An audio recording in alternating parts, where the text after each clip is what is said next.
salaamaaleykum les internautes de RTV ñu ngi leen di nuyu ku nekk ci turam ak santam di nuyu waa Sénégal di nuyu plus particulièrement waa Parcelles Assainies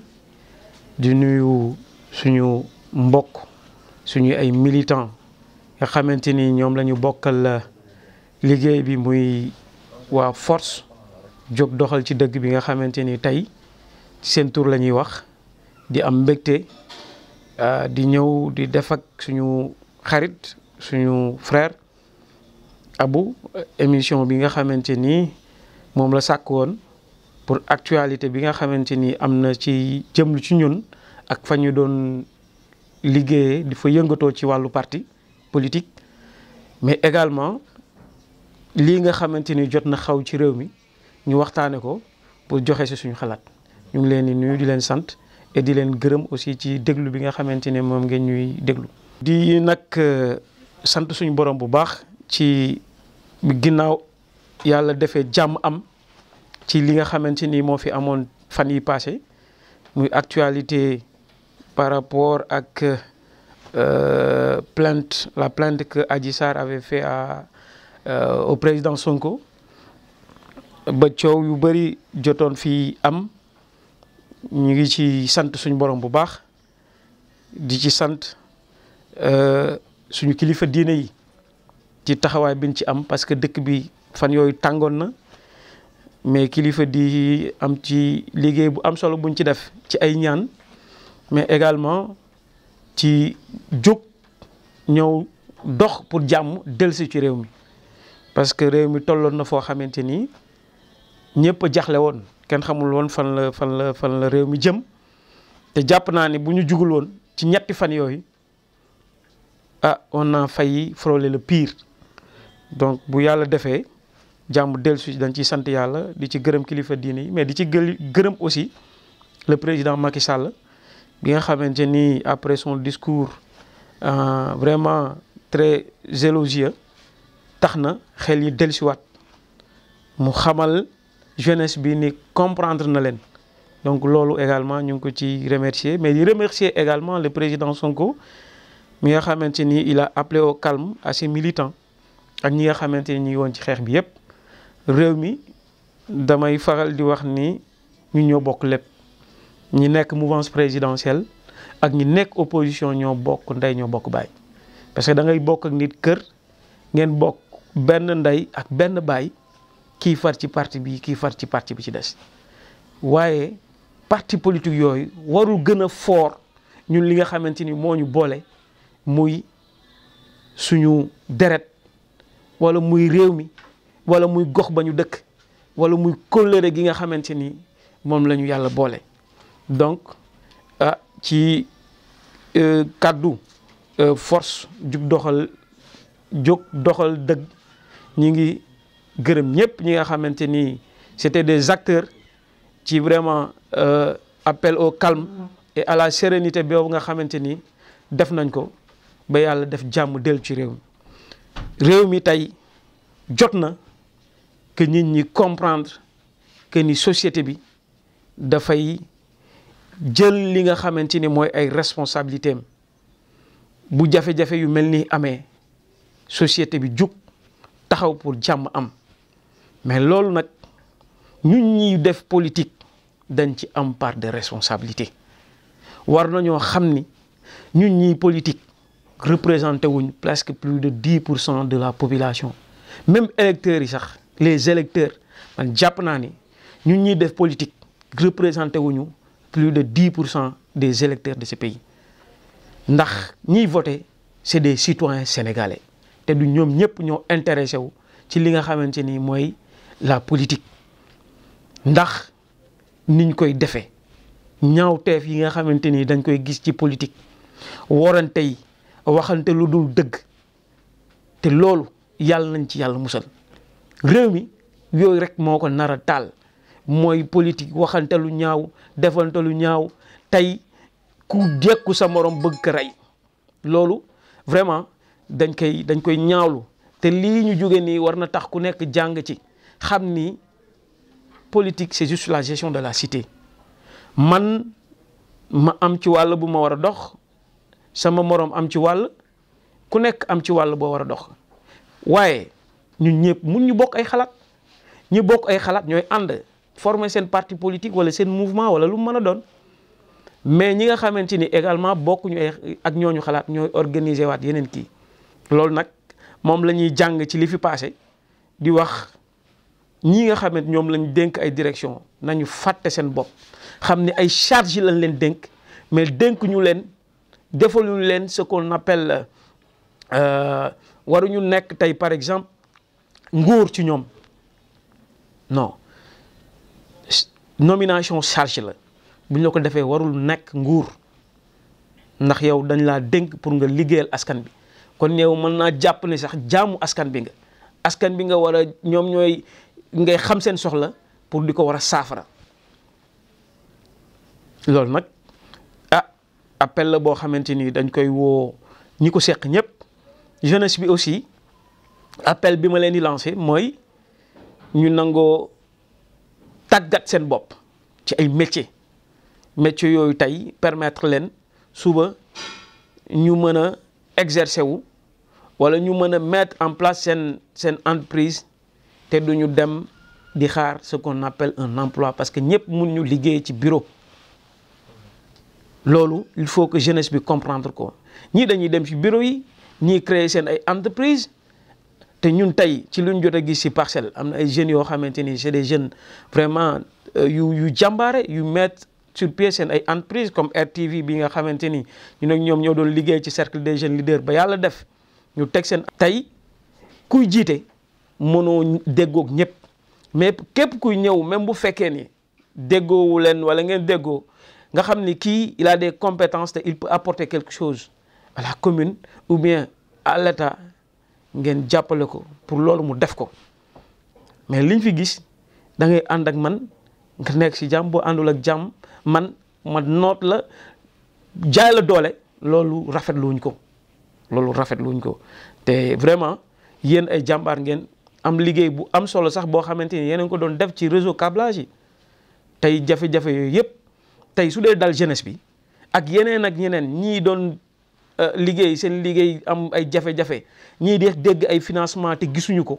loolu mooy indi révolution loolu mooy indi jeunesse bi souvent di génn di taal di yàq même su fekkee ni dañ koy naqarlu par rapport ak yàq yi nga xamante ni jot na fi am rafetlu wuñ ko jeunesse bi nañu dem vers l'information ñi yore information bi aussi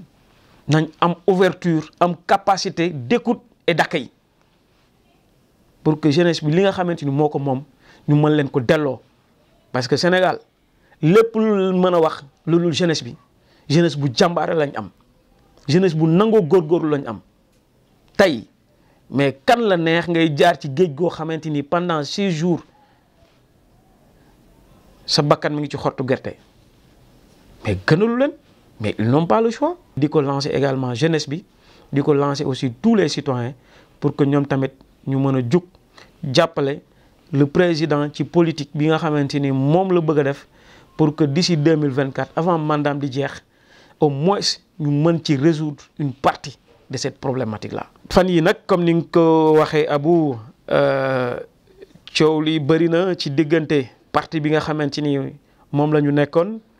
par rapport ak démission bi nga xamante ni def nañ ko ñun nag bëggatuñ si sax di ci tardé parce que liggéey bi ñuy xaar liggéey bu on a beaucoup de défis à relever et ñun instant bi loolu moo nekk suñu kanam mais liñ ci mën a wax lu waral ñu démissionné mooy dañoo nekkoon ci parti boo xamante ni ki doon njiit li muy le président Moussa Sy dafa jàppoon ni parti bi patrimoine privé la mu jël parti bi ku ci nekk yow da ngay wax lu ko neex rek wala boo ko neexul ñu xeex la ci biir parti bi te ay la yéwén ñun dañoo bokk ci ñu faloon ndax parti bi ñetti nit la faroon ñu def congrès yàlla def ñu jël ma jiital ma ci ñi nga xamante ni ñooy ndaw ñi moom ñu jiital ko à la tête du parti te jeunesse bi nga xamante ni moom laa jiite woon ñoo def li nga xam mooy résolution bi def acclamation pour mettre à la tête du parti le président Moussa Sy mais liñ ci gis mooy depuis bi ñu jugee ci jour boobu dafa am benn kilifa bu ñu mësoon wax ni seen rentrée bi nga xamante ni def ngeen ko ci congrès bi muy nekk une entrée très explosive jàpp naa ni à partir d'aujourd'hui ngeen di commencer un problème ci parti bi benn ñu ne ko ñun de jàpp nañ ni li ñu doon def pour animation la rek parce que jeunesse moom animation moom également ce qu'on appelle terrain bi loolu nag moo tax ñu defoon entrée boobu ci congrès bi ñu jóge ci loolu ñu def élection présidentielle yàlla def ñu def ci liggéey bu am solo ci li nga xamante ni mooy la réélection du président Macky Sall porté ko fépp lépp lu ñu waroon def ci suñu doole ci suñu xam-xam ci suñuy relation ci teewaay ci présence parce que politique nag présence la on a été présent partout pour montrer notre engagement et notre détermination pour la réélection du président Macky Sall bañ ci jugee yàlla def ñu proclamer le président Macky Sall comme président de la République nouvellement réélu ñu def suñu sortie féliciter ko mais également féliciter ñi nga xam ni defoon nañ ci engagement yépp biñ ci jugee ndekete loolu metti na ki nga xamante ni mooy le président du parti moo woote réunion ni bu kenn defati communiqué ci parti bi on a pris acte ñu jugee ci loolu ni dañuy def activité pour féliciter encourager jeunesse bi ci liggéey bu am solo bi nga xamante ni moom lañ jot a def nakate loolu tamit neexul le président te ñun dañoo jàpp ni ñun yàlla dañu nattoo ñu nekk des initiateurs ñun dañu bëgg di jël ay initiatives pour faire bouger les choses parce que dañu jàpp ni bu ñu nekkee ci dara dañu war a apporter mais waruñu nekk ay suivistes et on n'a jamais été des suivistes fépp fu ñu mës a nekk ci àdduna apporter nañ suñu contribution apporter nañ suñu pierre à l'édifice parce que loolu la ñu gëm. xaaruñu kenn ci ni dañuy ànd ak yow nga ñuy jariñ te duñ la jariñ ñun buñ ko naree def nit toog suñu kër ñu ni comme jeunesse bi sonn na ak ñun te ñun ñoo leen doon jiite ñu sonn suba ngoon guddeeg bëccëg da ngay gis jeunesse bu xëy suba ba ngoon du añ du reer du ndekki di ànd ak ñun ci terrain bi ndox sax souvent day am problème pour am ko ñu ne kon jeunesse bi mérito na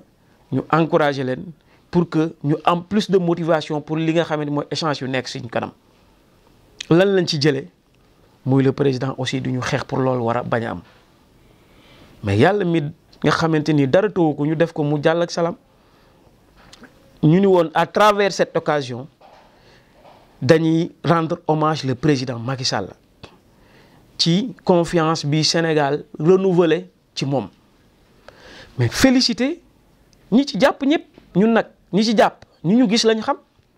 à Dakar bu fi nekk gis nga ni.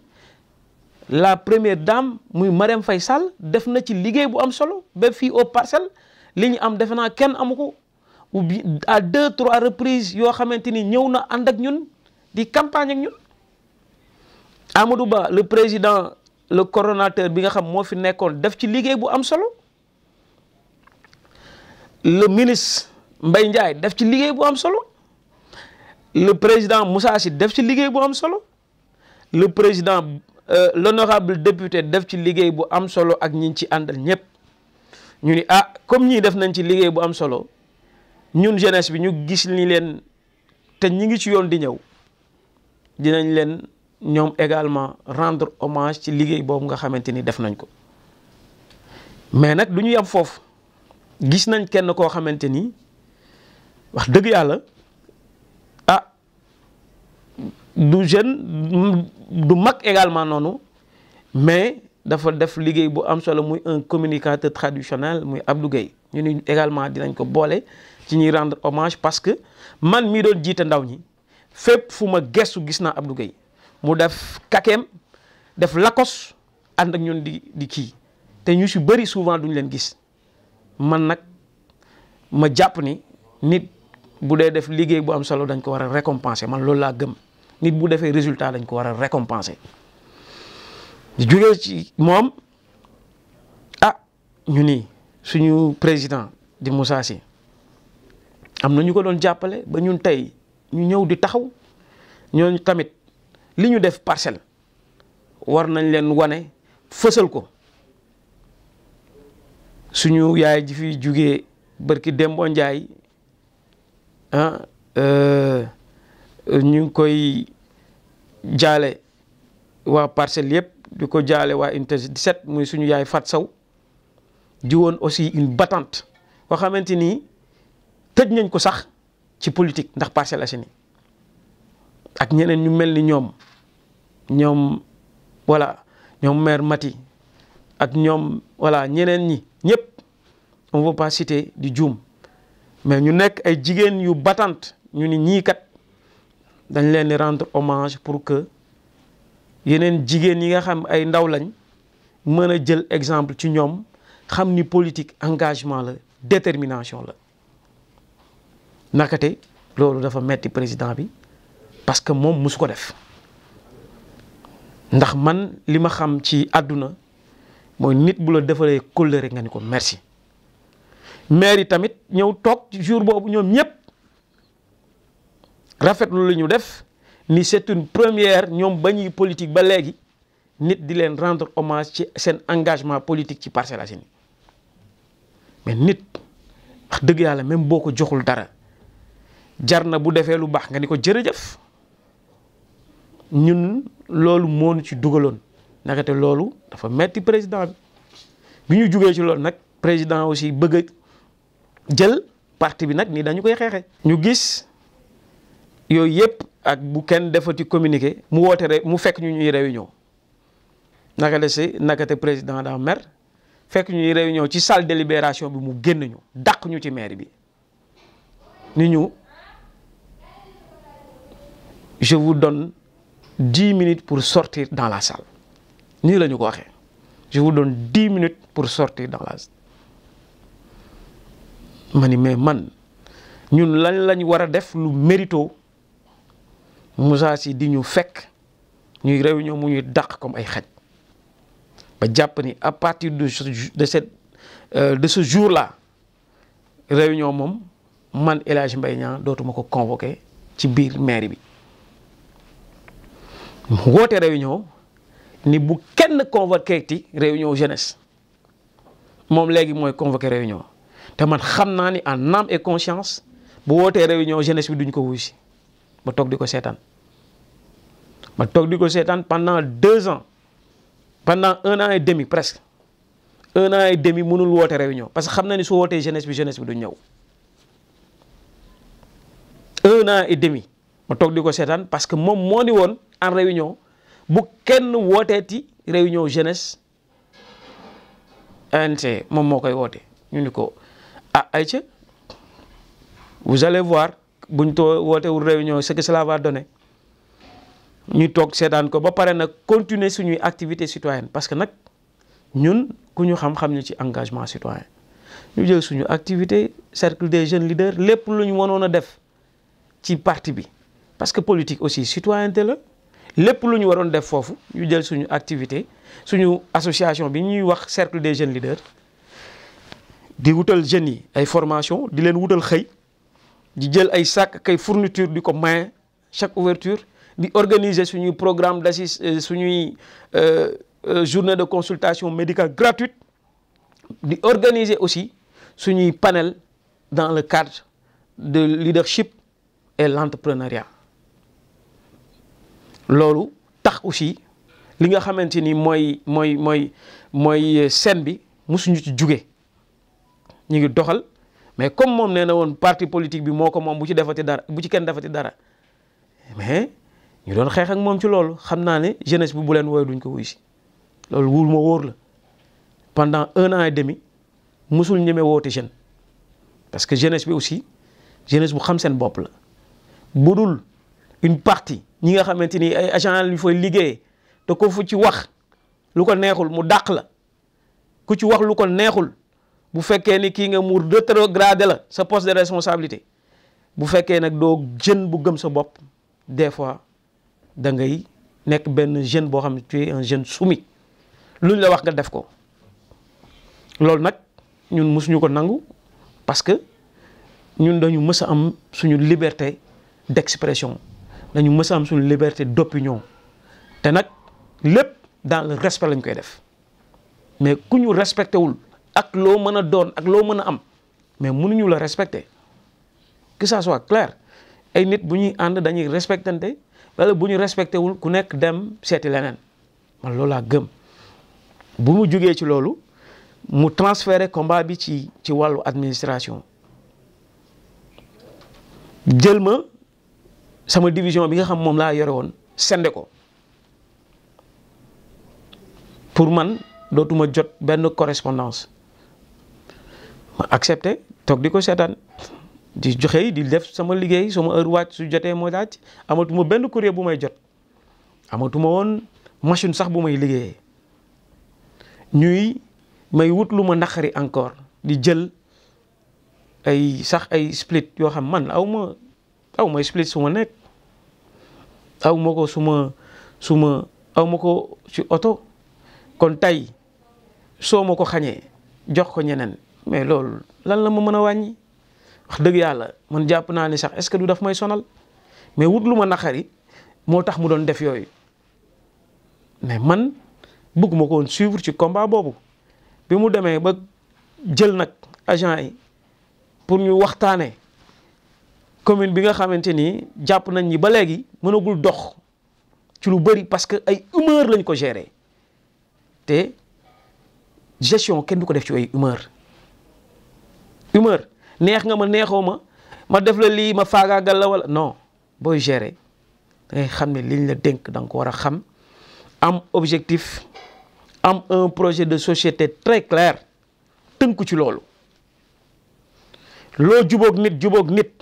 bu la naree yàqal nga tegg ko teg keneen loo xuloog nit bu fekkee ni mu ngi def liggéeyam comme ni mu ware nga bàyyi ko fa muy liggéeyee pour que ce projet de société nga mën ko réaliser mais man xaw ma ay projet de société loolu lépp li ma gëm daal mooy ci samay waaw ngay dox lu ma bëgg ngay def bu ma nee la toogal nga toog bu ma nee la jugal nga jug su ma xuloog nit nga xuloog moom bu ma jubóog moom nga jubóog moom boo ko deful ma dàq la wala boo ko deful su fekkee embauché nga su ma la mënul dàq je te pousse vers la sortie lii moo fi am est-ce que loolu dañ ko war a seetaan man Mbaye Niang dana accepter nekk agneau du sacrifice su fekkee ni dama ko war a dund bañ may dàq ci mairie bi ma fay génn dana ma jaral lii nga xamante ni moom la Moussa Sy di def ma jàkkaarloo ak moom pour mu jeex buñ ma doon dàq suba su ma xëyoon suba ñu war ma dàq ci mairie bi lii nga xamante mooy injustice bi fii am dinaa jàkkaarloog moom pour que injustice boobu jóge fi da ngay def lu ma neex tey su ma nekkee opposition nga xuloog waa mouvance présidentielle su ma nekkee mouvance présidentielle nga xuloog waa opposition yow daal ñi ma neex rek ngay àndal man El Hadj Mbaye Niang bokkuma ci loolu man kenn du ma tànnal samay xarit kenn du ma tànnal samay àndandoo mais samay conviction politique ak samay principe nag loolu moom maa ko moomal suma bopp bu ma bokkee ci parti lu parti bi wax danaa ci tënku man li ma nekk ci parti bi yépp bien que xuloo naag moom musuñu ma yóbbu ci dara loo xamante ni jàpp naa ni loo xamante dañ naan Mbaye Niang lañ fekk muy def lii loo xamante ni yàq parti bi la mais man am naa moom suma bopp pour am sumay xarit que mu nekk dans la mouvance présidentielle wala mu nekk dans l'opposition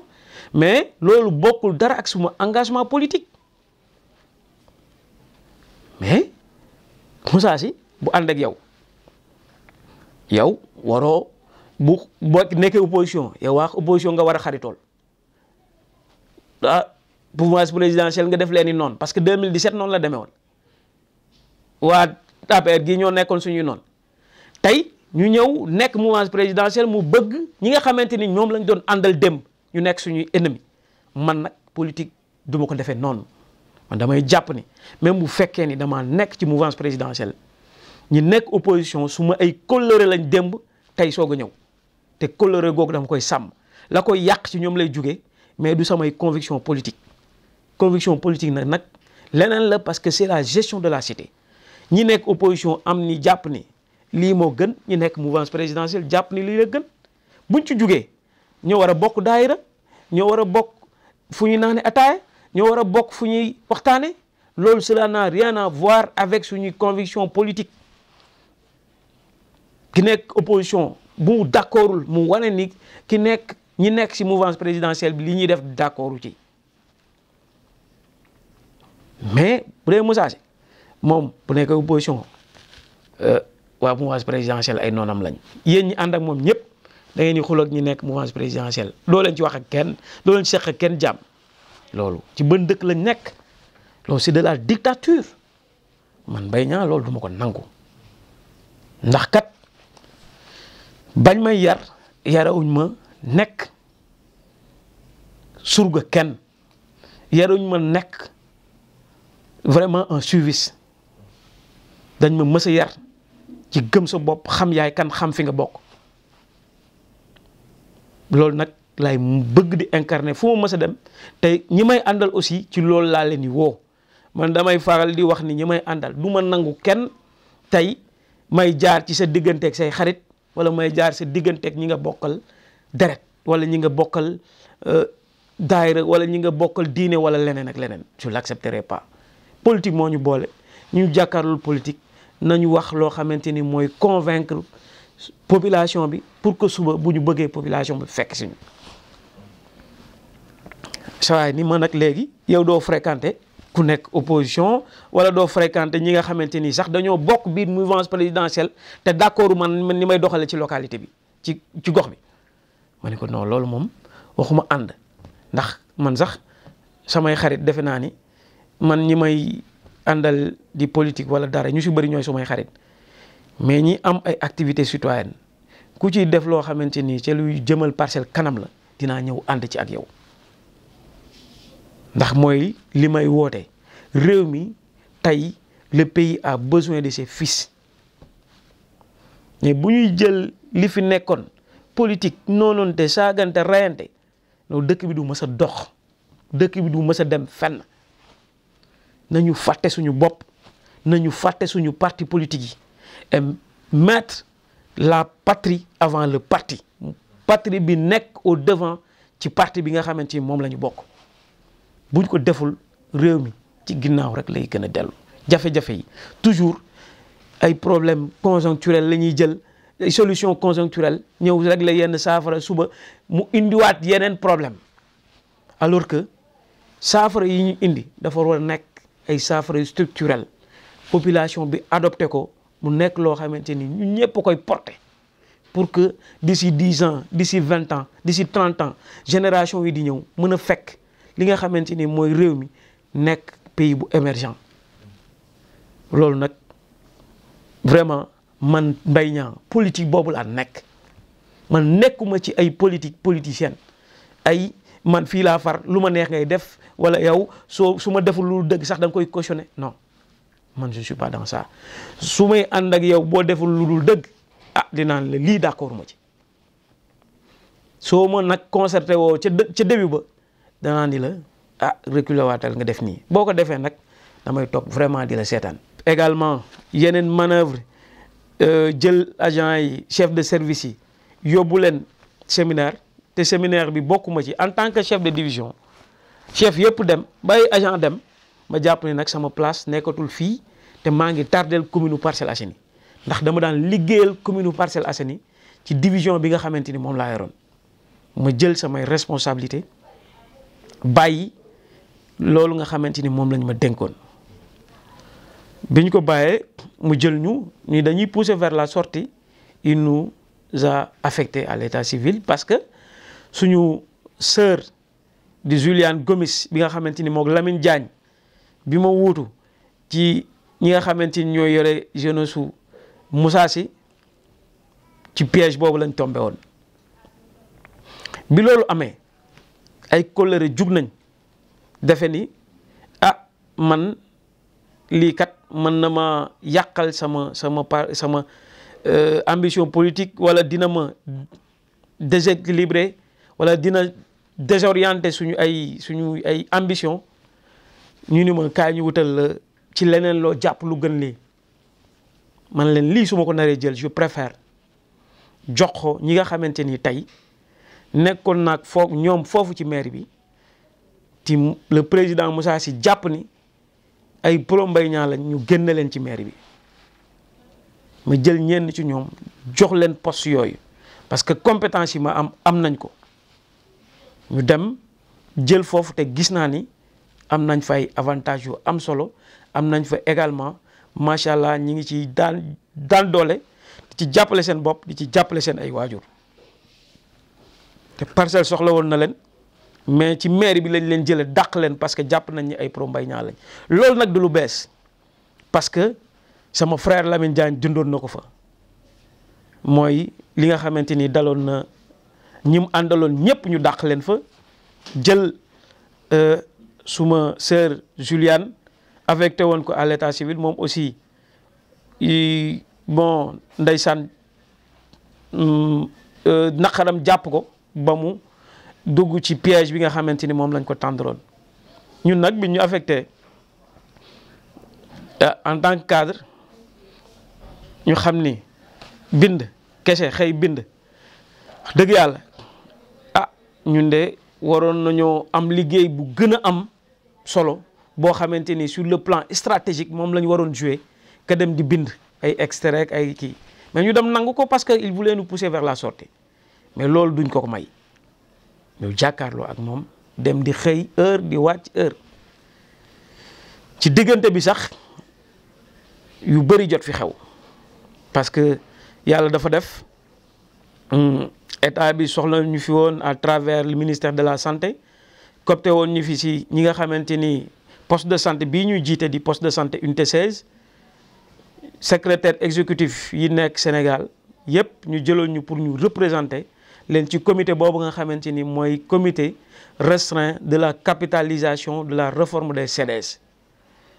bi ñu gisee sax ñi ngi ñëw di liggéeyal réew mi ci loolu parce que tamit bu ñu Parcelles soxlawul sur le plan stratégique mais Sénégal soxla ñu sur le plan stratégique muy le ministère de la santé ci réforme boobu pour ñu apporter suñuy xalaat apporter li nga xamante ni mooy expérience yu ñu ci jot a dund boobu sax am nañ ci ay galgal yu bëree bëri yu ñu doon def foofu mais ñu teg lépp ci loxo yàlla rek jël ñu fa jëlal agent yi ni dañ leen di wutal ay oto dégg naa fu mu toog ni Mbaye Niang laa doon jox oto bi mais damay wut lu ko naqari pour jox ko keneen mais ñu xam ni ñun bu ñu ragalee rek c'est parce que gëmuñu yàlla bu ñu gëmul ni mën nañoo liggéey suñu bopp lu ñuy may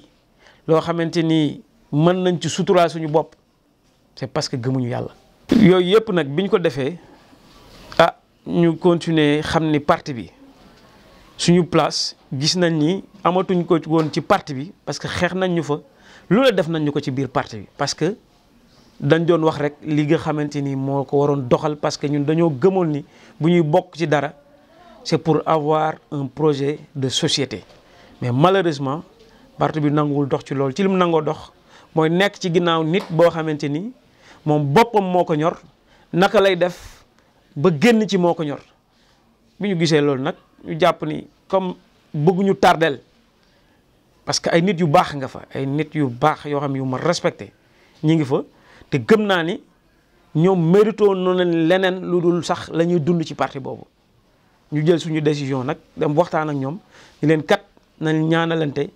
ñi nga xamante ni suñuy yaay lañ wala suñuy papa wala ay kii yu baax yoo xam jàpp nañ ni malgré lañ fay dund ay injustice wala yu metti wala gestion clanique ba nga xamante ni moom lañ fay gis ay communiqué yoo xamante ni kenn waxtaanu ci ay bureau politique naka ngay defee communiqué bureau politique te responsable jeunesse bi mosu ko dégg mosu ko gis ci yooyu yëpp bu ñu ko dajalee ñu xam ni parti bi daal amul tànk kanam nañ leen bàyyi ñu dem seeti leneen loo xamante ni dinañ ko taxawul muy mouvement bu ñu tuddee force jóg doxal ci dëgg. Force jóg doxal ci dëgg nag mooy force offensive républicaine pour la course vers l'essor du Sénégal jóg doxal ci dëgg loolu ñu jàpp ni Mbaye Niang rek mënu ko doxal Ibrahima mu rek mënu ko doxal Cheikh Sadibou rek mënu ko doxal Gawsu Camara rek mënu ko doxal ñeneen ak ñeneen suñu jigéen ñi xale yu jigéen yu jàmbaare yi ak ñi ci nekk yépp ñoom kese mënuñu ko doxal Cheikh Diouf rek mënu ko doxal ñoom Séga rek mënuñu ko doxal ñoom Assane rek mënuñu ko doxal ñoom Bouba Sonko rek mënuñu ko doxal ñoom Ndoumbé Diaw rek mënuñu ko doxal ak ñi nga xamante ni ñooy ñoom Fatmata sama jigéen ñu jàmbaare yooyu Mounas ñoom Sira ñoom Fatou Ngom ñoom ñëpp xale yi ay ñoom madame Touré ñoom Mahadi ak ñoom Ndey Fatou ñoom Aji ñoom ñi nga xamante ni bokk nañ ci yëpp di unité yëpp ñoom ñëpp bëgg nañ leen tudd muy jeunesse boo xamante ni c'est une jeunesse républicaine gëmuñu ay intérêt personnel wala gëmuñu ay poste wala dara pour bañ a manifester seen engagement moo tax ñu jàpp ni ñoom dañuy ànd ak Mbaye Niang ak suñu yaay yi ak ñëpp pour taxawal mouvement boobu bu ñu ko taxawalee ba léegi nag yàlla mi ngi ñuy dimbali weetuñu ci Parcelles jóg na ànd ceeg ñun ñi nekkoon ci parti boobu ñu ci bëri di suñuy kilifa féete ñu kaw mag wala muy góor muy jigéen jug nañ ni ñu lii nga nekk nii tey dinañ ci ànd ak yow ñi nga xamante ni bokk ñu woon ak ñoom parti mu bëri ci ñoo xam mosuñu def politique jug nañ ñëw ni dinañ ànd ak ñun ci lii ñu nekk moo tax ñu jàpp ni suñu xel dal na ci fu ñu jëm te nag jàpp naa ni ñoom ñooñ duñ ñu gën a gore lii ñu bëgg ci Parcelles lii ñu bëgg ci réew mi ba tax ñoom ñëpp jug ñëw ànd ak ñun ci lii nga xamante ni moom la ñu woote incha allahu rabbi jàpp naa ni dinañ ci am ndam dinañ ci am ndam fii ci Parcelles te dinañ ci am ndam ci réew mi te lépp mooy Sénégal jëm ca kanam mooy Sénégal développé parce que ñun suñu slogan ñett yii la yii rek la muy travail discipline progrès travail discipline progrès dañoo bëgg lépp lu ñuy liggéey ñu koy def ci discipline mais di jëm ca kanam ci wàllu yëpp moo tax ñuy woowaat population bi yëpp jàpp naa ni gis ngeen ni Parcelles gëm nañ ko gis ngeen ni porté nañ Parcelles te incha allahu rabbi danañ ko ànd ak yéen ñu ngi leen di gërëm di leen sant di gërëm également waa RTV yëpp et di wax ni jeunesse bi amuñu seen fay ñoom nag léegi ñoo yore wàllu jeunesse bi ñun génn nañ ci loolu ñu ngi ci beneen stade mooy li nga xamante ni mooy jéego yi doxal pour jëm ci maire bi pour changer li nga xamante ni mooy jafe-jafe yi Parcelles di dund yeneen yi mooy élection législative yi nga xam ci leen jëm naka la ñuy def pour am représentativité bi nga xamante ni moom la Sénégal soxla mais également li nga xam mooy élection présidentielle yi ñu jëm yooyu yëpp taxaw dëggal suñu bopp dëggal suñuy ambition pour que Sénégal mën a progresser pour que Sénégal mën a développer ñu ngi gërëm ñëpp ñu ngi leen di sant di am mbégte encore di ñëw defaat émission ak ñi nga xamante ni ñooy RTV di suñuy xarit di suñuy rakk liggéey bi nag ñu fas yéene ànd ko ak ñoom di gërëm waa Parcelles yëpp amuñu seen fay gis nañ seen taxawaay ñu ngi leen di gërëm di leen sant man jàpp naa ni damay toog ba ci yàgg ma ni xaw ma lan laa defal waa Parcelles ba tax taxawaay bii ñu am ci man ñu am ko billaahi wallahi muy parti au pouvoir muy opposition xaw ma lan laa leen war a defal ba tax taxawaay bii ñu am ko jëmale ko ci man ñu ngi leen di gërëm di leen sant ngeen wax yéene bi ñu am ensemble yàlla na ko suñu borom subhanahu wa taala àggale yàlla na ko suñu borom subhanahu wa taala àggale ku koy bëgg a yàq yàlla na la suñu borom subhanahu wa taala pousser la suñu yoon ba lii ñu mën a def ñu mën ko def pour l'intérêt des parcelles mais également pour l'intérêt du pays. Je vous remercie de votre aimable attention.